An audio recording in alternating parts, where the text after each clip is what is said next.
నమస్తే మిత్రులారా, నేను మీ శ్రీనివాస్ చౌహాన్ అడ్వకేట్. మిత్రులారా, వీలునామా రాసేటప్పుడు స్టాంప్ పేపరు అంటే బాండ్ పేపరు ఎవరి పేరు మీద కొనుగోలు చేయాలి?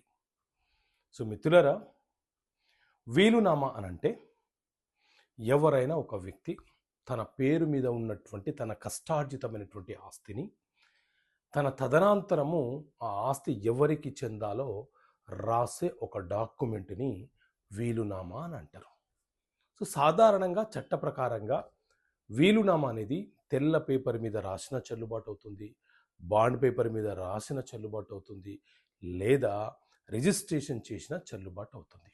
కానీ చాలా వరకు రిజిస్ట్రేషన్ చేసే ప్రయత్నాలే చేయాలి.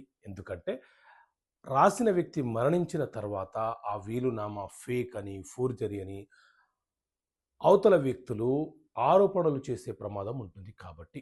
అయితే వీలునామా ఎవరైతే రాస్తున్నారో ఆ వ్యక్తి తన పేరు మీద బాండ్ పేపర్ కొనుగోలు చేసి తన తదనంతరం ఆస్తి ఎవరికి దక్కాలో రాయాలి.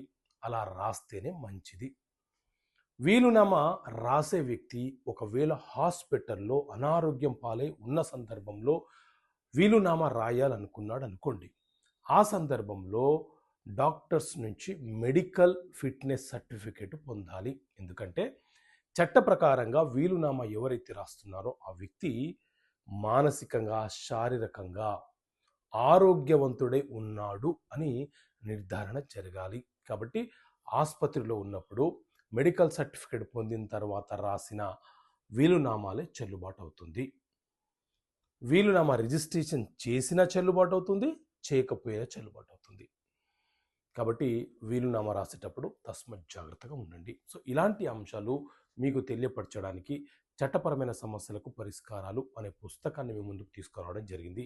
సో ఈ పుస్తకం కావాలనుకుంటే ఇక్కడ కనిపిస్తున్న నెంబర్ కాల్ చేసి ఈ పుస్తకాన్ని మీరు పోస్ట్ ద్వారా పొందవచ్చు. ఓకే మిత్రులారా, థ్యాంక్ యూ. జై హింద్.